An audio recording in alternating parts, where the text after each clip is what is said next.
had a formal, what's it called? A Facebook ad, when you add a friend. I've never had a formal one in front of all these people, so we can definitely be Facebook friends. I've never had a friend-aversary, so, okay.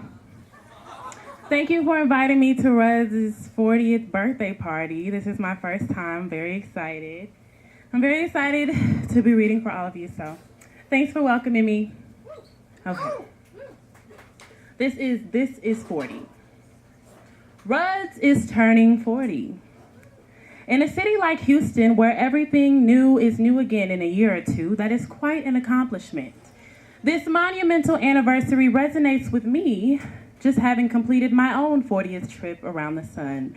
In that vein, I would like to offer a preview of what to expect for those of you who are not as old as the bar you are which now seated. Prepare yourself, because this is 40. I don't feel old. In fact, most days I still feel like I am pretending to be a grown-up. I may actually be less skilled at pretending to be an adult than I was in my 20s or 30s, because fewer fucks are given and my freak flag is fragrantly flying high. I unabashedly continue to play video games for an entire day off. I still go out every week to see friends, catch a concert, or just get shit-faced. I'm pretty lucky in that the lines on my face do not accurately correspond to the shenanigans in which I have engaged, so I can usually pass for younger than I am.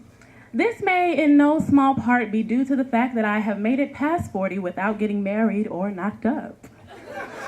Yes, thank you. I don't feel like I'm in my 40s at all until I hang out with someone significantly younger than me. It's not that I can't hang. I can usually drink them under the table because I have spent many more years hardening my liver. It's not that I don't get any of their references. I have the internet and I'm not a hermit. It's just they don't get mine. What do you mean you've never heard of Smells Like Teen Spirit? How do you not know the rallying cry of, down here, it's our time? It's our time down here. That's all over the second we ride up Troy's bucket.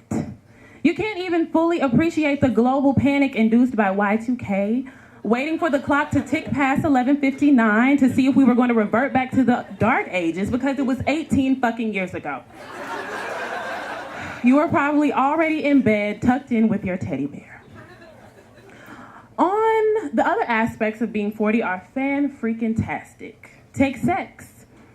When I was 20, I'm pretty sure I thought my sex life was going to be largely over by now because, old people having sex is gross. Lies. I don't know if it's my biological clock fucking with me because I refused to listen to it for so long. But my libido is like Alice's white rabbit on speed, chased with a double shot of espresso, screaming, I'm late to make babies with my mate. On top of my insatiable drive, I've become so much more relaxed when it comes to making whoopee. I've accepted that sex farts are a thing, that queefs are going to happen, that my period might make a surprise visit mid-coitus. So you laugh, you throw a towel down, and you keep it going.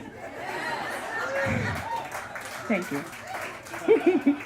Most importantly, at 40, you know exactly what you want, and you have no problems asking for it. Pull my hair. To the left. Higher. No, wrong hole. And because you can ask for what you want, you get it. I'm having the best sex of my life right now, and lots of it. Granted, it's not all sunshine and orgasms. Some days it feels like my body has betrayed me. Like when my boyfriend whispered seductively in my ear, hey baby, is your hip feeling good enough to ride me? And sadly, I had to answer no. I just don't bounce back from things the way I used to. Cuts and bruises seem to take forever to heal. I feel hangovers all the way down to my marrow. I'm getting bunions. Gravity is not my friend. I'll push myself at the gym or at a dance lesson and be amazed at what my body can do, only to wake up in the morning and have to use both hands on the railing to go down the stairs because everything hurts, and why the fuck do I have a 3-story house? However, as nice as it might be to have perky tits and no lower back pain, I wouldn't want to go back to my 20s. I know who I am, warts and all. I may not have exercised all of my demons, but they are largely tamed and some can even do tricks. I don't wear shoes that hurt my feet. I don't date men who don't make me feel awesome about myself. And now I refuse to sport the uncomfortable mask of the person I think I should be. I am edging towards that line in life where I'm closer to death than birth. And with that comes the realization that life is short. So I have stopped saying yes to things when I really want to say no. I leave the office at 5 p.m. and I don't care if that means I'm not moving further up the ladder. I throw myself into new experiences, food, travel, friendships, love. Because after 41 years on the planet, what sticks out in the movie reel of my life are the things that I have done and the people who have been with me through them. So here's to you, Ruds, on your 40th birthday. Yes, you may be a little worn around the edges and you've had a little work done. Your bar is aged with the patina of thousands of hands lined up for a beer or a shot. Your walls resonate with the echoes of countless bands, karaoke nights, and story times. You've made it this far and are holding your own against the younger, sexier bars like Anvil or Stone's Throw, because you've got a depth of character and soul and tots that they just can't match. Welcome to 40.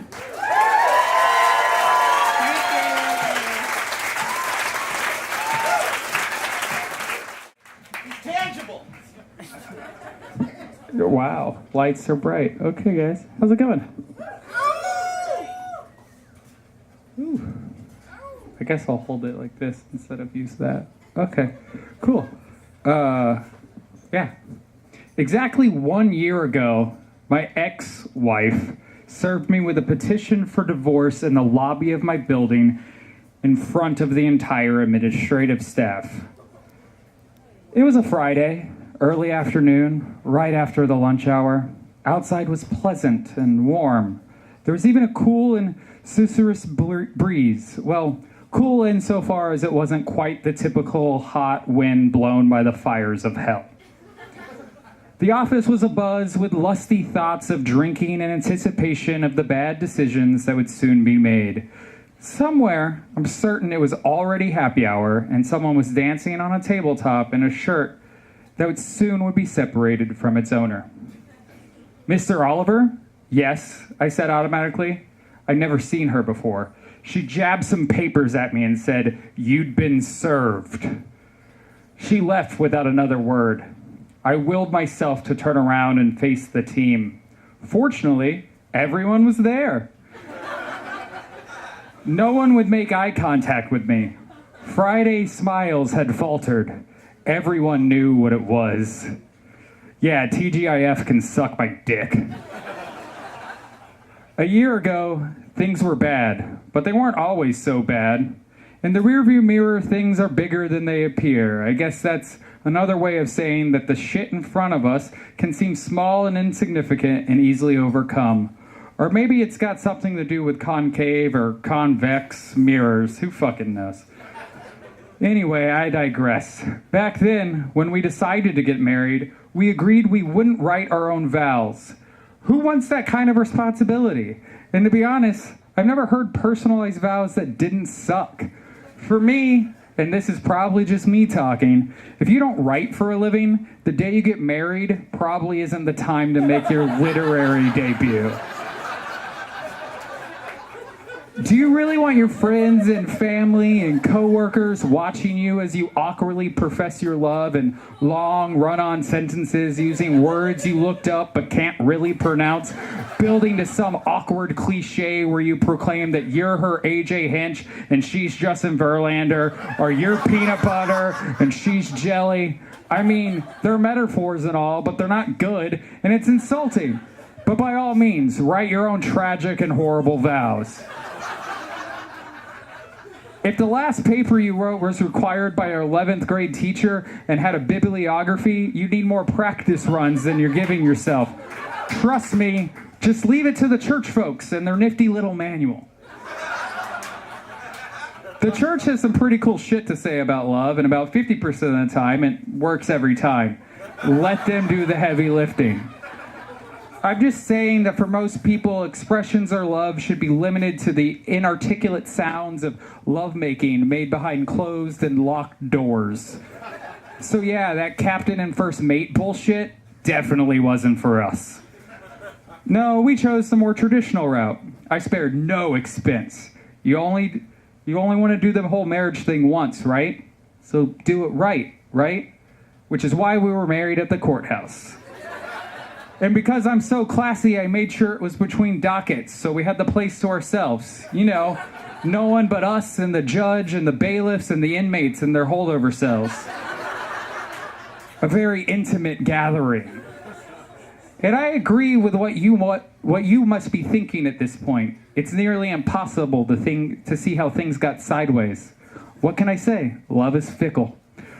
I could bore you with all the details, admit my faults and mistakes, tell you hers and invent some others so it seems like we were equally to blame. But seriously, that shit would take forever. And I'm sure I was mostly wrong, and it was a year ago, so who fucking cares? Anyway, the point is, I thought I'd go with a much shorter explanation. Initially, I thought I would share my experience through the expression of dance. But as it turns out, I'm not any better at dancing than I was at marriage. So instead, I wrote a poem in recognition of the 1-year anniversary of the beginning of the end, and as a means to make sense of what happened. Here it goes. I love you, you're gorgeous, let's breed. We did what we done and we planted my seed. I reformed all my habits to tend to your needs. Okay, I reformed most of my habits. Well, some. Oh, by your enormous, you're brimming with hate. I need a discussion, that son of a bitch fate. We circle, I'm frightened, and I'm awed by my mate. Please, God, just deliver us to that fucking date, for fear that this psycho will kill at this rate. We're sorry, we're lovely, the baby is here. We left with a child, no idea how to steer. Turns out it's not simpler by just adding beer. Our love it has faded and changed into fear and celibacy. Oh shit, this is hard, the exhaustion is real. Too busy to fuck much, too tired to feel. Except for the anger and sense of raw deals. I'm tired, man, angry, all up in my feels. Fuck you and fuck you, I hate you, I'm out. This ain't what I thought those dumb vows were about. The end.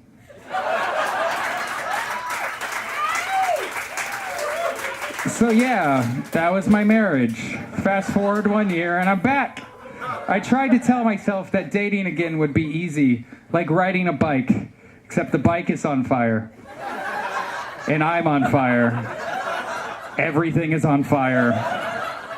I'm in hell. Anyone that tells you dating is like riding a bike is an asshole.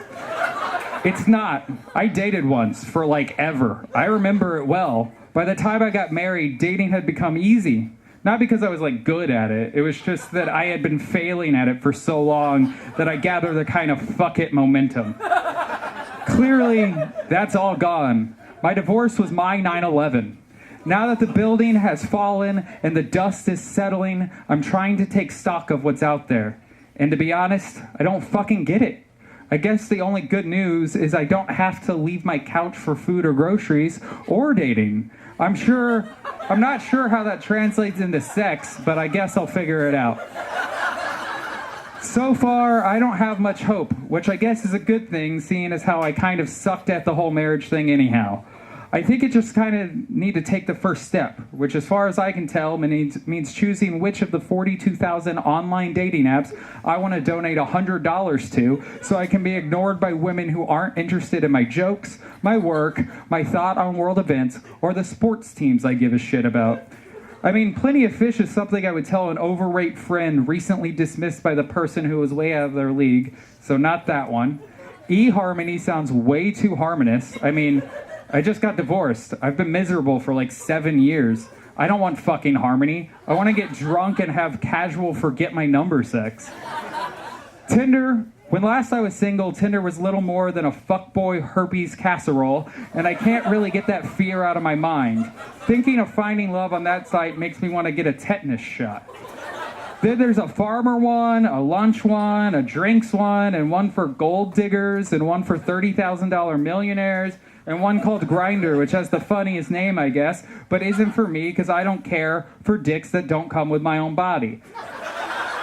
And Bumble is out on account of their cryptic messaging. On one hand, that app makes me think we're all just bumbling in the dark for the love of our lives. That's cute. But on the other hand, it makes me think it could be a bee. It could just also be a euphemism for an STD. I mean, I got kids, y'all. I ain't trying to fuck with a STD bee. So, I have no plans and no great ideas. Admittedly, I'm not off to a great start. Still, I have to do it. I have to forge ahead in hopes that I can meet another young lady that I can laugh with and share with and love with and who will eventually grow to despise me. I mean, that's the life cycle of love, right? Anyway, I'm going in. Pray for me. Thank you.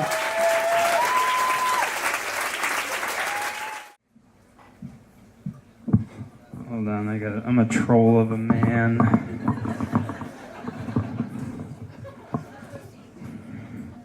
At least it's lit like a cave in here. No, that picture doesn't scare me because it makes me think of Joe and the light he has shown upon my life. Kind of counteracts the broken bone thing, which I'm not into, but for him is cool. All right, so this is Trigger Warning by Van Wilde. As a child, I would fantasize about shooting myself in the head. In the fantasy, I left behind a single note that read, "Sorry about the mess." Without going too much into the depressing details of my upbringing, my parents weren't the best.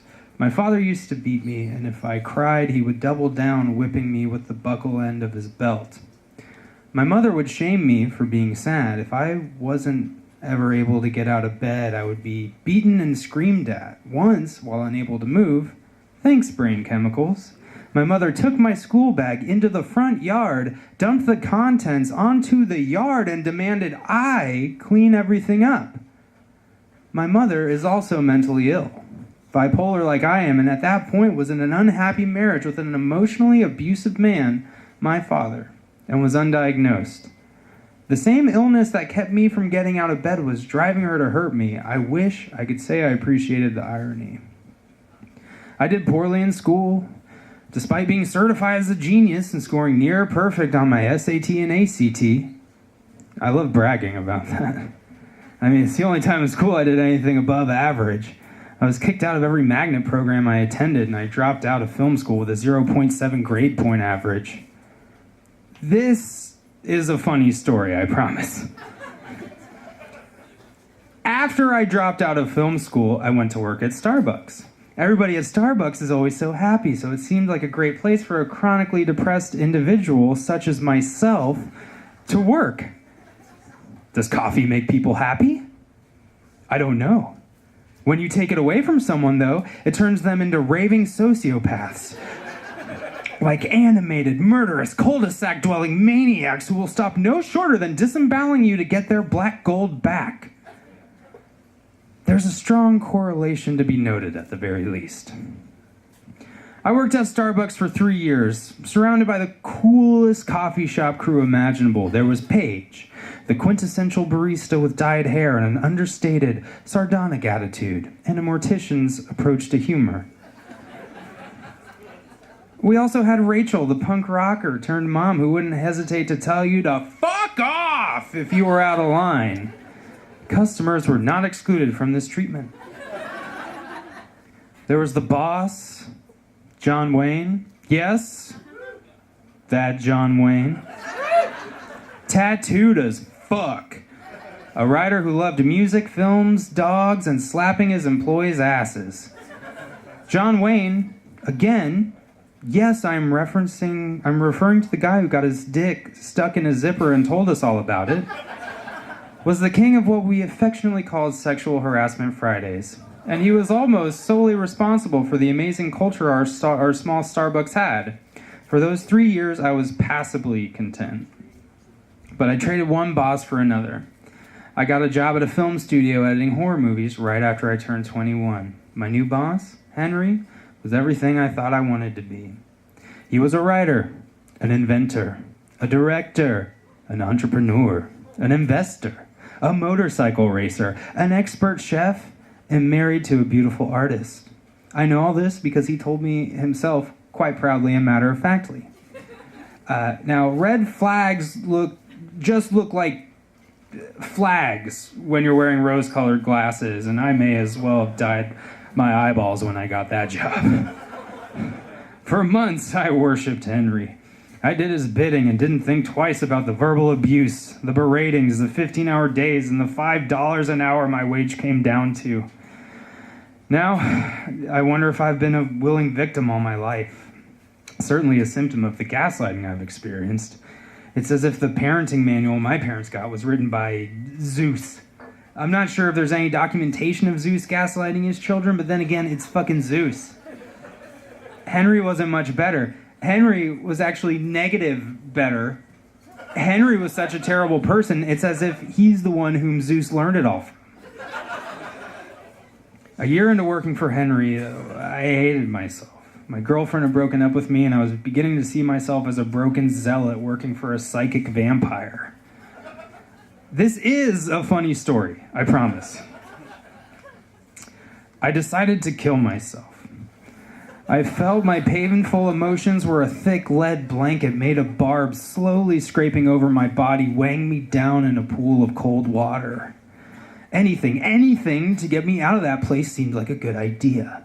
I felt like I had the worst case of blue balls ever, and I just wanted to come and release all my anger and sadness and lose the pressure of life. I was a disappointment to myself, Henry, and my parents. My great-grandfather Glenn, who was one fuck of a man, had passed down his army-issued revolver from World War II, and my father now had it, kept in the garage at my parents' home. Glenn, legend has it, was ambushed with a squad once. Caught in a booby trap and shot in the back, Glenn and his squad fought and defeated a whole platoon of Nazis. I was going to blow my brains out with his revolver. I was kind of excited. I was excited because anything that could kill a bunch of OG Nazis, which I differentiate because apparently they're NG Nazis, would surely do the trick.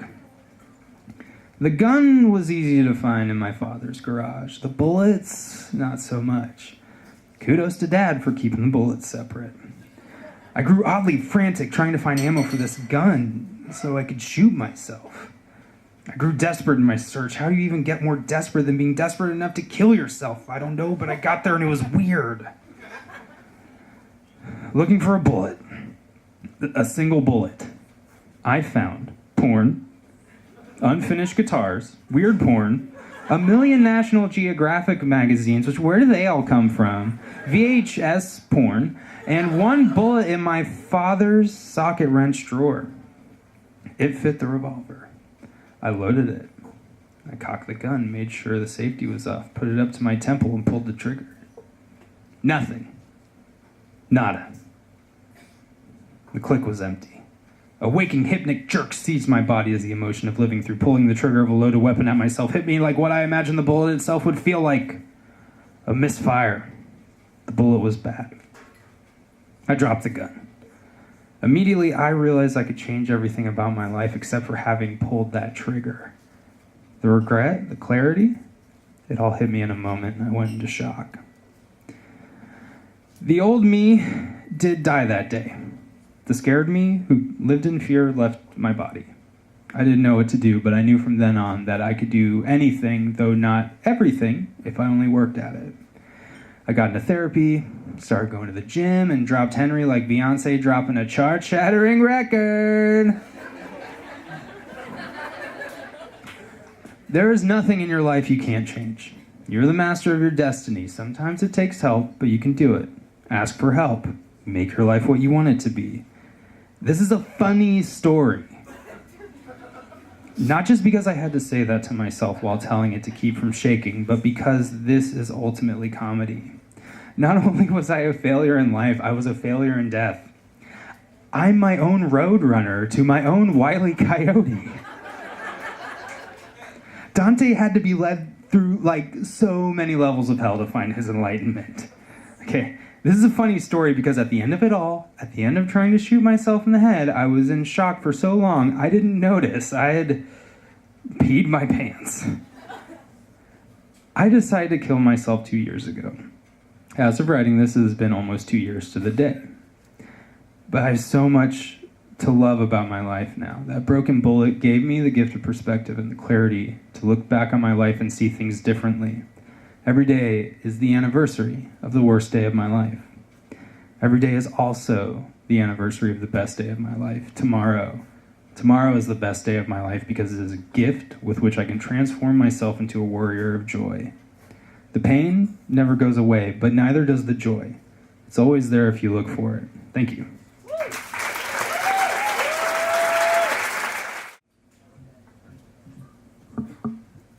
How's everyone doing? June 25th, 2015, the Supreme Court made same-sex marriage legal nationwide. And before the day was out, my mom got married. My mom's now wife is a pastor, and the wedding took place at their church. 15 years ago, every part of that last sentence would have been ludicrous, but there I was witnessing it firsthand. I'd been picturing this day for a long time. In my more fantastical imaginings, I'd pictured the streets flooding with rainbow-colored rain that dissolved all homophobes on contact, forcing people like Sarah Palin, Newt Gingrich, and the Westboro Baptist Church into a watertight bunker where the only form of entertainment was Duck Dynasty. But there I was, on the reality of there was one reality of that day I had never anticipated.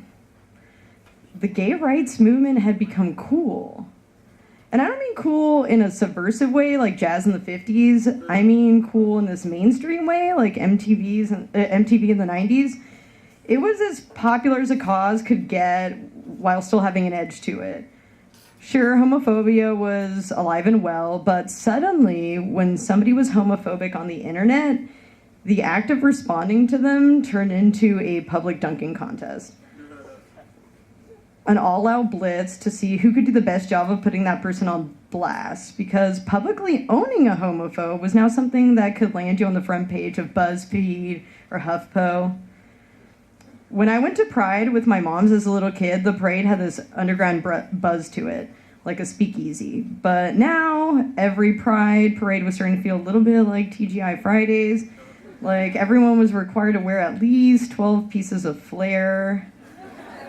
I knew this rush to hop on the Rainbow Express had really reached a fever pitch when I almost got run over on Fondren by a Ford F-250 pickup with a Confederate flag, blasting No Day But Today from the musical Rent. Worlds were merging before my eyes. And as an early shareholder in this cause, my stock value, which had been in the drain for most of my life, was suddenly skyrocketing. Any mention of having two moms instantly turned me into the most interesting person in the room.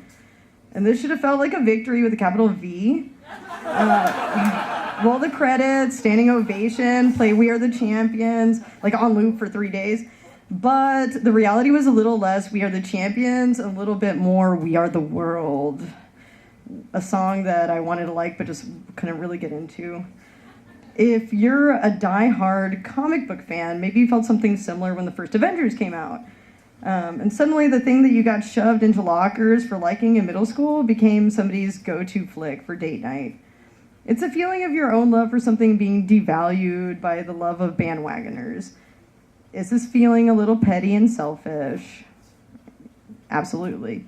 Did that stop me from feeling it in spades on that day? Not even a fucking little bit.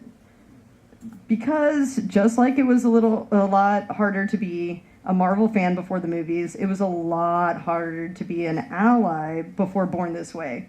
Before Glee, before George Takei, before our official meme distributor, before that 3-year stretch where Neil Patrick Harris hosted every fucking award show on TV, there was a time when standing up for gay rights did nothing to boost your public image. In fact, it kind of tanked my social life in the 4th grade. It started one day at recess. One kid was making fun of another kid for being gay, and I stepped in to say, hey, there's nothing wrong with being gay. At which point, both kids started calling me gay. This only made me double down on my point, and a teacher who overheard the whole thing put me in timeout for saying a cuss word. I told this teacher, gay's not a cuss word, my parents are gay. At which point she said, oh my goodness, Brendan, don't you ever call your parents that. And she wrote me up for calling my parents a cuss word.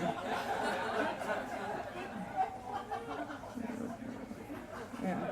And then she sent me to the counselor. Gave me a long talk about how there's some things we do in private that are not okay to do in public.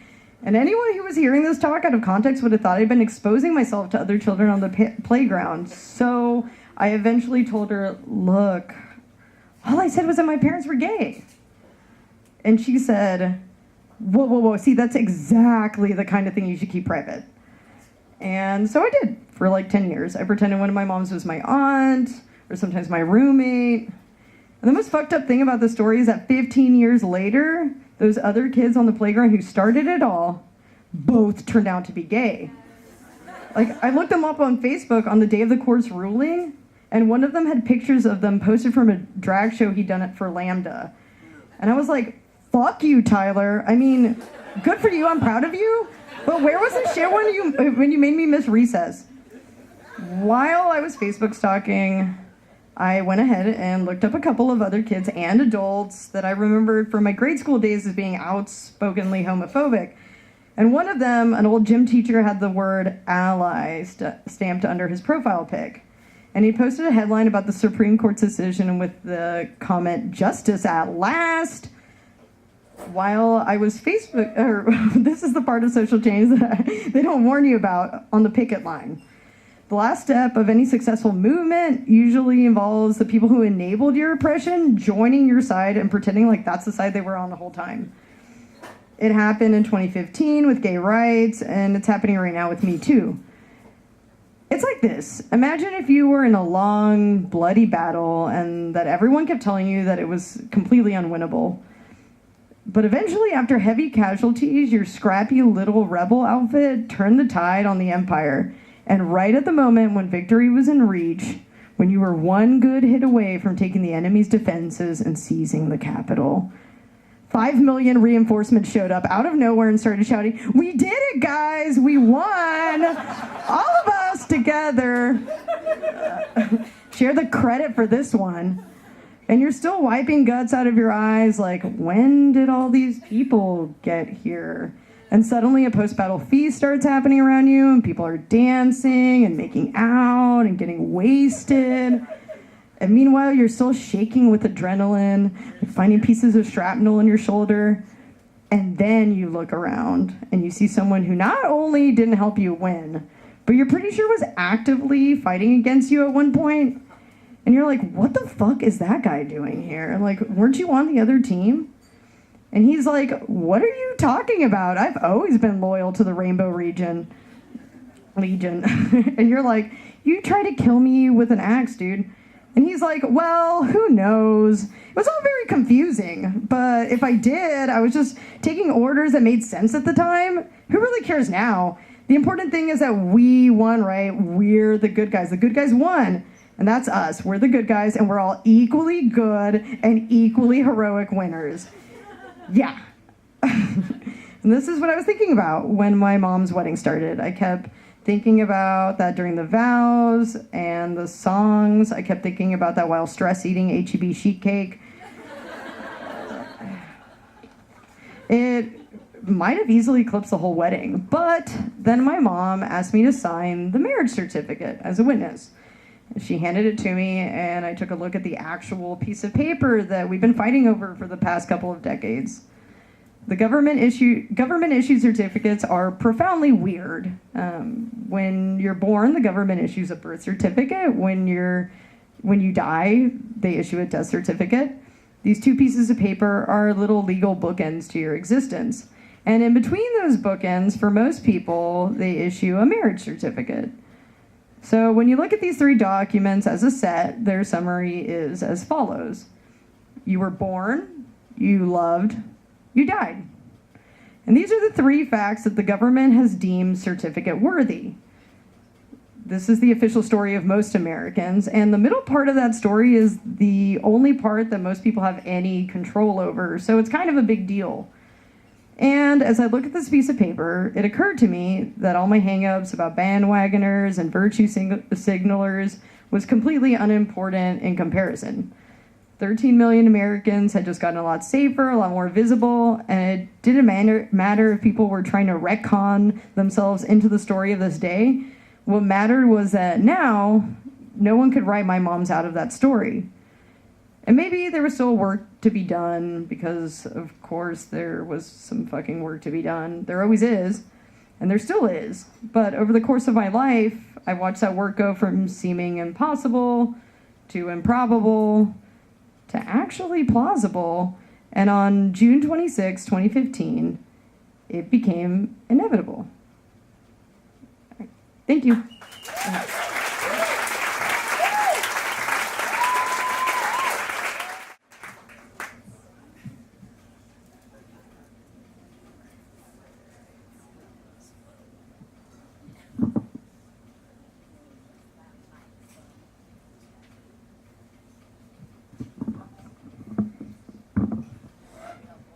Last Sunday would have been me and my ex's 5-year anniversary. We only actually dated for 2 years, though. But if we were still together, then last Sunday would have been 5.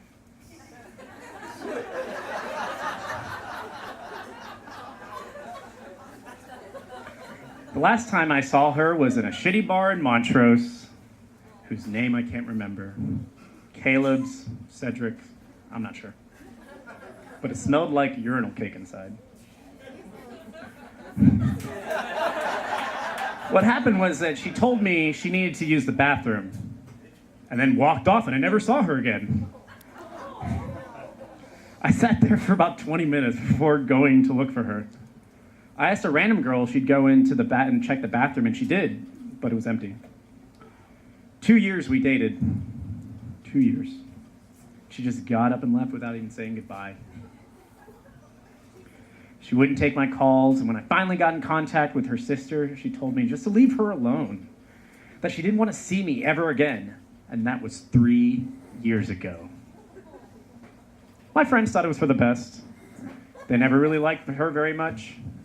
They thought she was cruel and heartless. And I can kind of see where they're coming from.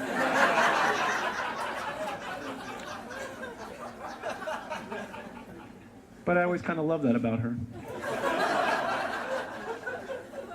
I remember the first time we met. It was a dinner party some mutual friends were hosting. She got drunk and relayed a horrific workplace anecdote that rubbed a lot of people the wrong way.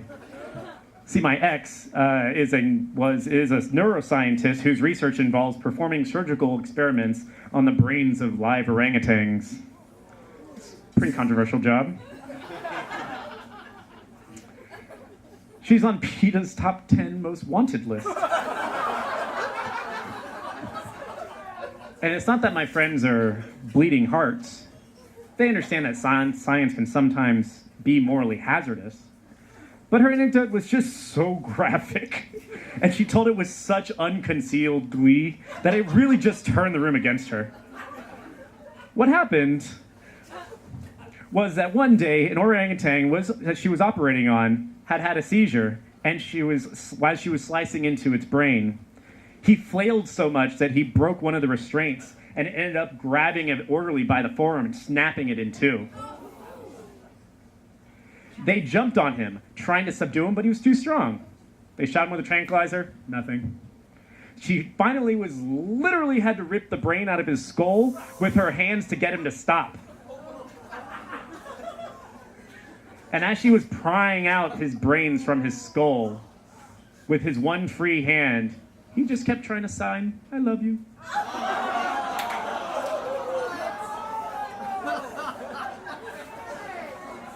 It was a horrendous story. But really what made it truly horrifying was that she kept laughing while telling it. So much that she had to stop and catch her breath a few times. Tears were literally streaming down her face by the end of the story. But I'd never been more turned on.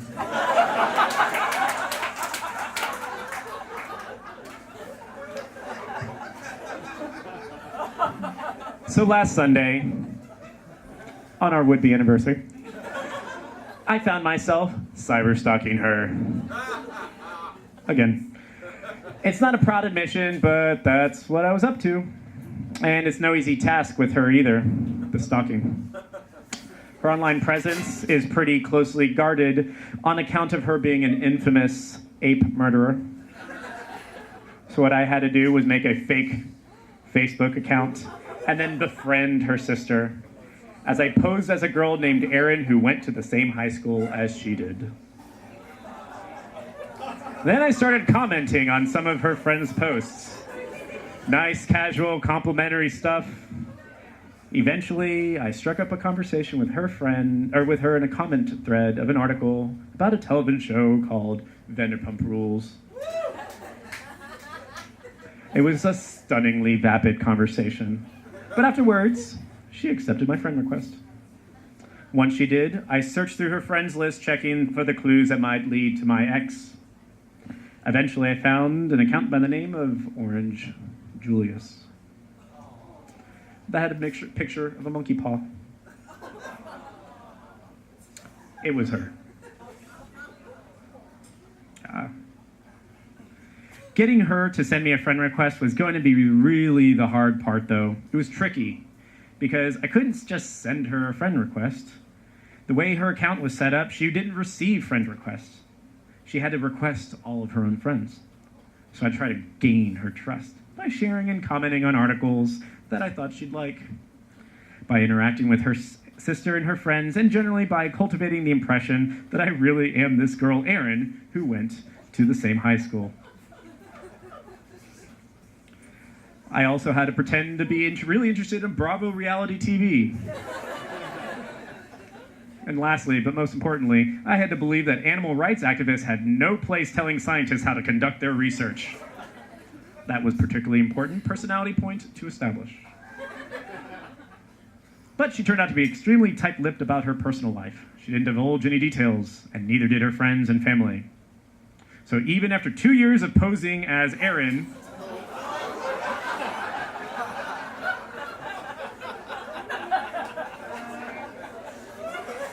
I hardly knew any more than I did when I started. And it all sounds very shady.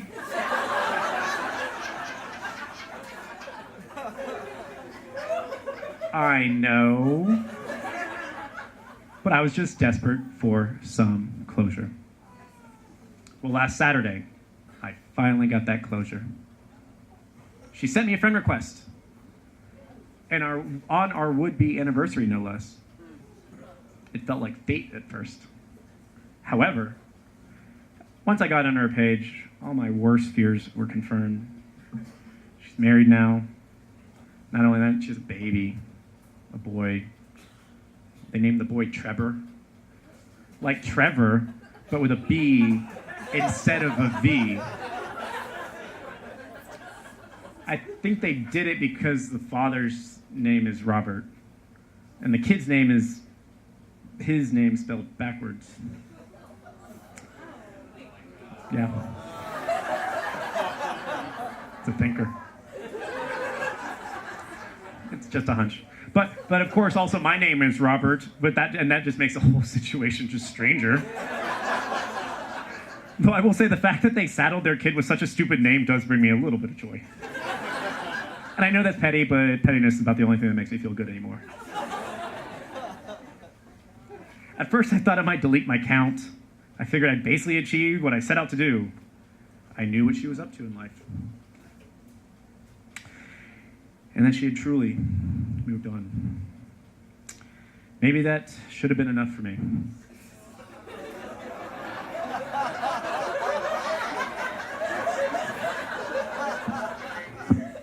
But the more I thought about it, the more I began to realize I hadn't achieved what I wanted at all. What I really wanted was an explanation. I wasn't just curious. I wanted her to tell me what it was that prompted her to walk out of that bar that night. I wanted her to tell me why I was so disposable to her. I had to try and get an explanation. So I sent her a private message as Erin, and I asked her for advice on how to break up with my own boyfriend. I wrote, "Hey, I was wondering if I could just ask you a question. I've been seeing this guy for the last couple years, and I just feel like the relationship has run its course, but IDK had to break it off with him. I was thinking of just ditching him, like walking away and never talking to him again. What do you think? Should I try to be honest with him or just GTFO?" Her response surprised me. She said, "You've been going out for 2 years? Definitely be honest with him. You owe him that much. Plus, the truth will make you feel better, too." Smiley face. That was not what I was expecting. I responded, "You haven't just, ever walked out on a relationship? I mean, sometimes just ghosting someone is just easier." She said, "No, I've never done that to anyone. Kind of sounds heartless and cruel, TBH." At this point, I'm like, am I talking to the right person here? Is it actually her? But it definitely was. So I just said, "I thought your sister told me that you dated a guy for 2 years and then left him at a bar." She said, "What? I never did that. Why would she tell you that?" I said, "IDK. But she did. She said the guy was named Rob or something." And she said, "My husband is the only Rob I've ever dated." And I said, "It's a different Rob, I guess. IDK." And she repeated, "My husband is the only Rob I've ever dated." And I said, "No, he's not."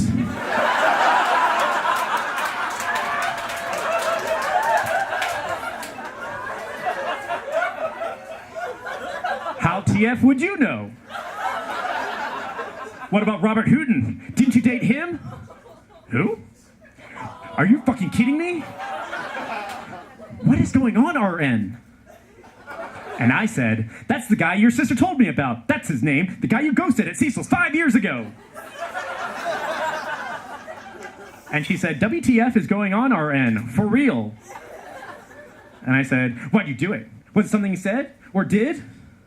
Did you not like the way he smelled or something? Could you not just walked out like that?" She said, "I don't know what you're talking about." And I said, "Please stop lying and just tell me the truth. Why did you do it? Why? Why?" Then she in front of me. That was the end of it. I decided to delete the account after all that. I guess I got as much closure as I was ever going to. I also went in and deleted everything I'd ever posted on Facebook and tried to scrub the internet of any sign of Erin. And then for good measure, I just went ahead and smashed my hard drive and burned my computer in case the authorities ever ended up getting involved or something. You never know. But before I did all that, I backed everything up on an external hard drive, and I had a stash in a climate-controlled storage facility. I'm planning on sharing all the information with a group of radical animal rights activists who are hopefully will dox her. I haven't found any yet, but I'm on the lookout. So stay tuned. Thank you.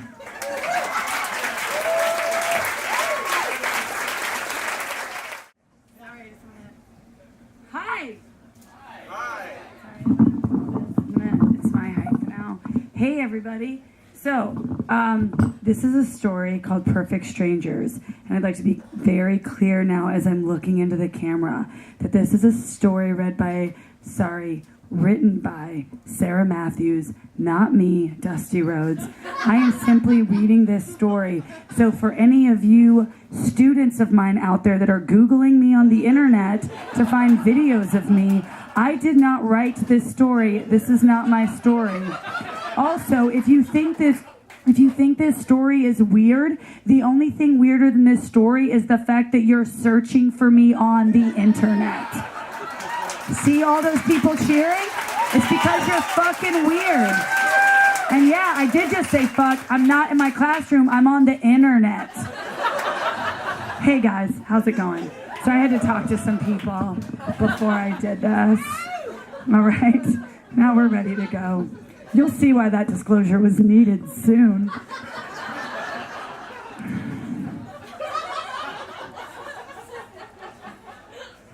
Perfect Strangers by Sarah Matthews. Some people come into your life and you can't remember when exactly you met them. It just feels like they've been there forever. Others come into your life with such a bang that you can't possibly forget that date when that friendship began. For us, it was the end of June 2013, the night of the Houston Pride Parade, when it was still held in Montrose. The Supreme Court had just ruled on DOMA and Prop 8, so the parade was even happier than usual. The mood in the streets was BANANAS.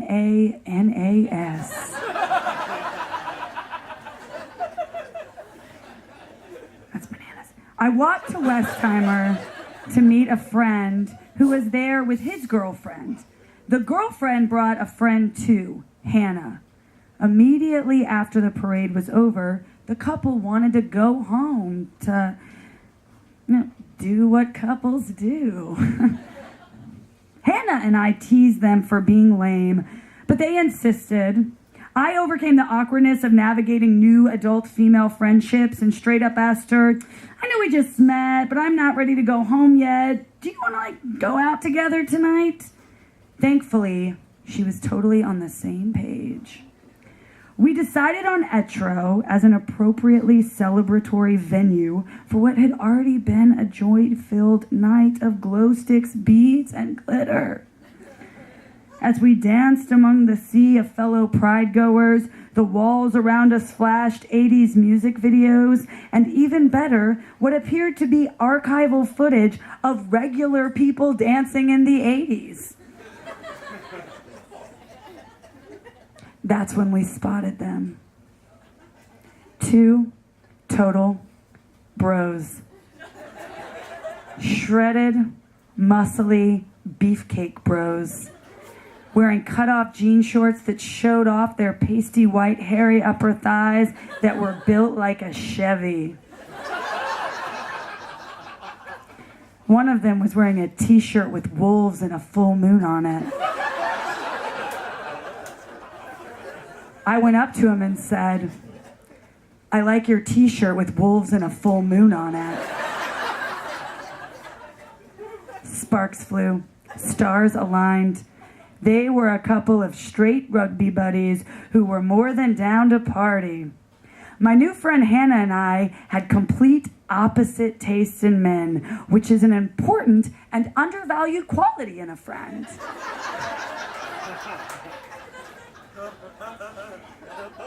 We each naturally gravitated towards a different bro of the pair. We danced with our new friends until Etro closed, then took a cab downtown to Natsuo before it was a somewhat reputable music establishment. We knocked on the unmarked door and schmoozed our way upstairs, where we drank water bottle vodka and cash-only Shiner and made out with the rugby bros among the discarded art projects and found objects that used to make up that second floor. Somewhere around 4 a.m., we went back to their apartment complex and went swimming in our bras and underwear, which quickly turned into swimming without our bras and underwear. My gentleman friend, let's call him B, and I claimed the hot tub while Hannah and hers took the main pool. 8 hours prior, I didn't know these 3 humans existed, and now we're naked and splashing together in a drunken rainbow bacchanal. Love is love is love. Happy Pride, y'all! Here's where accounts of the story begin to differ.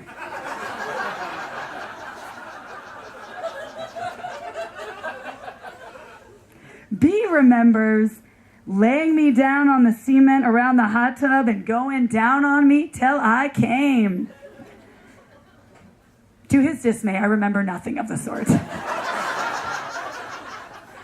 Perhaps it was the shots, or perhaps it was that my memory blocked out everything but the shameful debacle that followed. B hoisted himself up out of the hot tub so that he was sitting on the ledge, his feet still dangling in the water. I stood in the hot tub between his legs, peeled away his wet boxer briefs, and began to go down on him.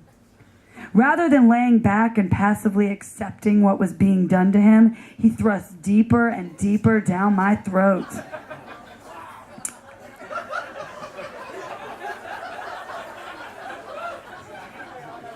We all know that scary feeling when you're sucking a dick. Don't lie.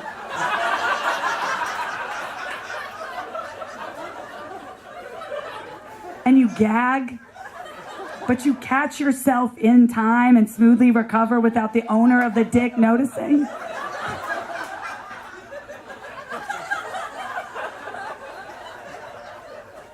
That is not what happened here.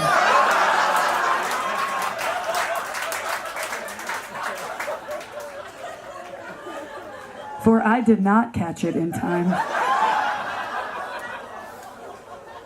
I barfed directly into the hot tub. So I'm standing there in a hot soup of my own vomit, chunks of it dancing on the top of the water as the jacuzzi jets bubbled around me. And I'm rightfully very embarrassed. B is sweet and concerned about me. He rubs my back and makes sure I'm okay. But he also has this satisfied, shit-eating grin of someone whose dick just got gagged on.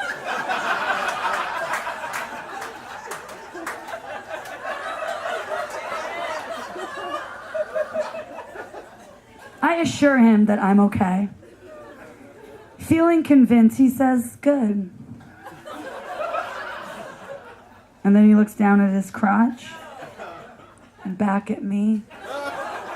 And down at his crotch, and back at me. The universal sign language for, what do you say? The sun is rising by the time Hannah and I call a cab.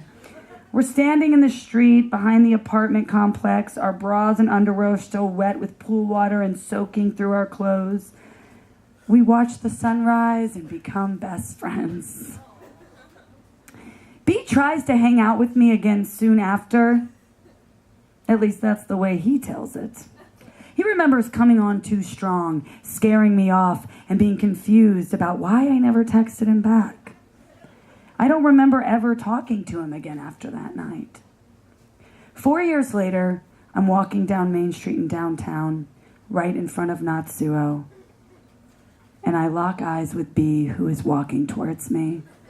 Each of us appears to be on a date. I'm flooded with hot vomit soup flashbacks and start to panic about whether to acknowledge him. Ever the smooth operator, as he gets closer, he raises his hand and we share a picture-perfect high five as we patch each other and continue walking in opposite directions.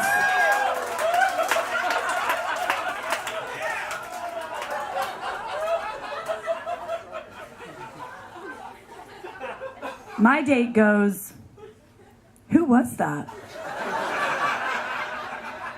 I shrug and say, Don't know, guess he just wanted a high five.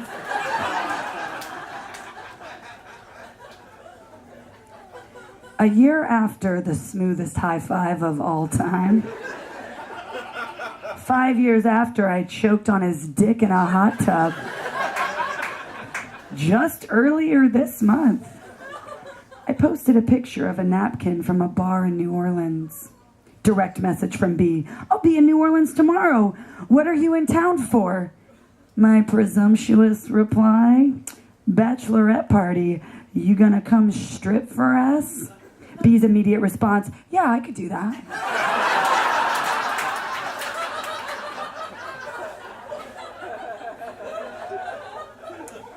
I run the idea past the bride, who I expected to shut it down immediately. To my surprise, she was on board for 2 days.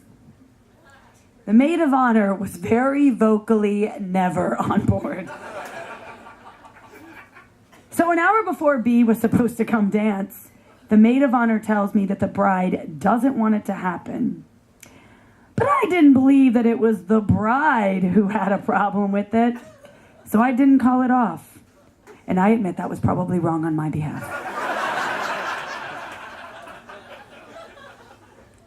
So B comes to our hotel. I meet him in the lobby and take him up to my room so he can prepare. He's staring in the mirror, getting ready, and I'm sitting uncomfortably on the edge of the bed. Our small talk is stilted and awkward because we don't actually know each other. And his demeanor is weirdly professional.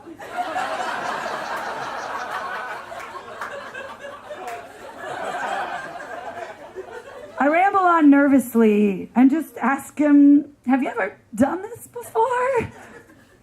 He just smiled as he took off his jeans. He didn't answer, but the look on his face said, come on, of course I have. Wearing a Speedo with a cobra on the front. He was all business and put on an impressively choreographed show. He still had thighs like a Chevy and also pecs and abs and tattoos. He looked every bit the part, and it crossed my mind that he might actually be a stripper. He gave lap dances and totally worked the floor, the chairs, the beds. He ripped his shirt off and into shreds. Buttons flew over the room. He popped glitter-filled balloons with his bare hands. There wasn't an ounce of hesitation. He oozed confidence, and when his songs were over, he strutted confidently out into the hallway, leaving behind a hotel room littered with dollar bills and sequins. I led him back into my room to redress. I found myself fangirling while talking to him. He, on the other hand, was still a measured and calm professional. All swagger. He said, it was nice to see me again after all those years, and asked if we could meet up later after we went to dinner. I tried to give him some of the $1 bills that had been thrown in his general direction during the dance, but he brushed them off, saying, I don't need the money. I didn't do it for the money. A real stripper with a heart of gold. He does it for the love of the game.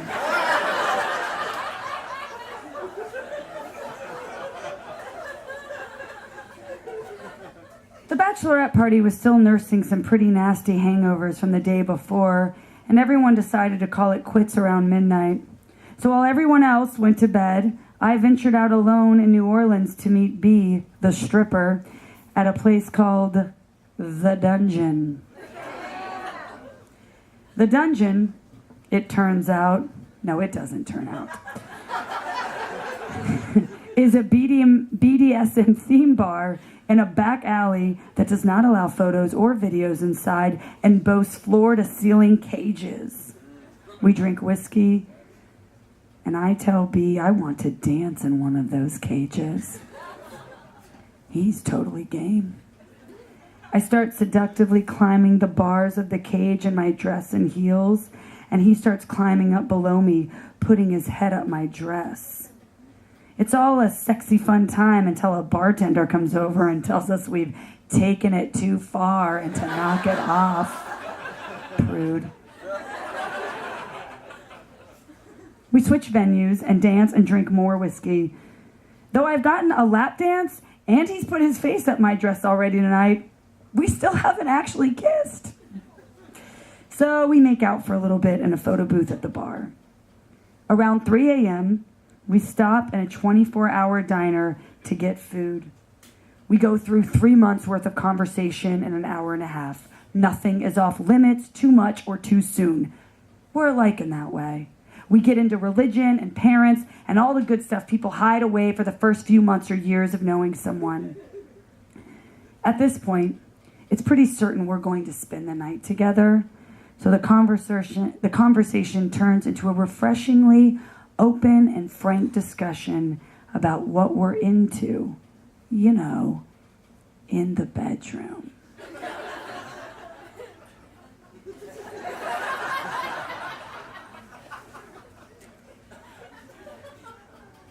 He turns the menu over to the dessert section and calmly states, "I'm going to eat a piece of cheesecake out of your ass."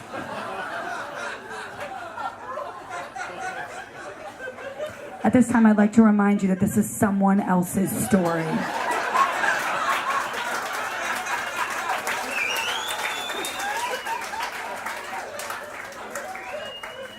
Go to bed, Sarah.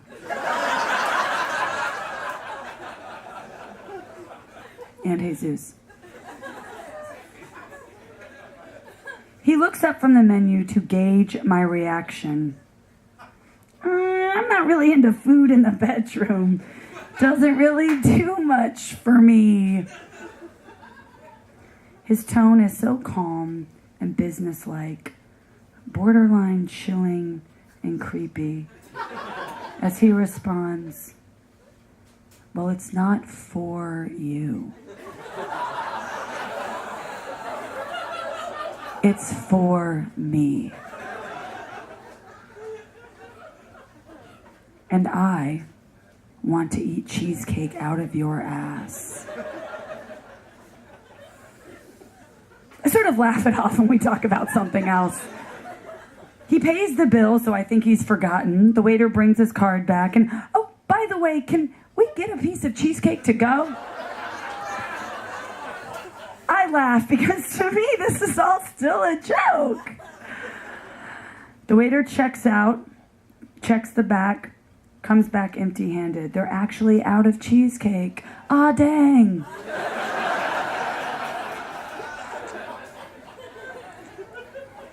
We continue our overly intimate talks as we walk to Walgreens to buy condoms like some cool-ass responsible adults. I put in my mom's phone number for the rewards points.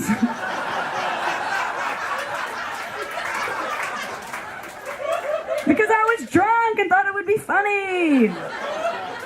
I immediately regretted it and hoped they wouldn't send her an email to thank her for her purchase of condoms at 4 in the morning in New Orleans. We get back to the house where he's staying, and he pours me a glass of water in the kitchen. He opens the fridge to put the water back and silently pulls out an entire cheesecake.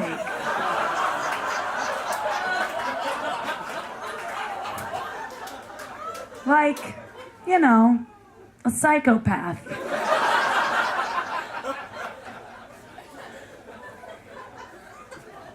Was this a little bit alarming? Sure, absolutely.